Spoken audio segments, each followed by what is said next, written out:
हमारे यहाँ शुरू हुआ है आज से ही लास्ट 8 अगस्त 2002 से स्टार्ट हुआ था।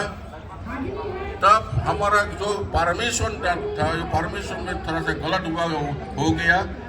तब भी हमारा अंदर तब से शुरू किया और आज सेकेंड टाइम हम यहाँ आए हैं और हमारा ये जो मांग है ये मांग को हम ये प्रेस करते हैं, दाखिल करते हैं।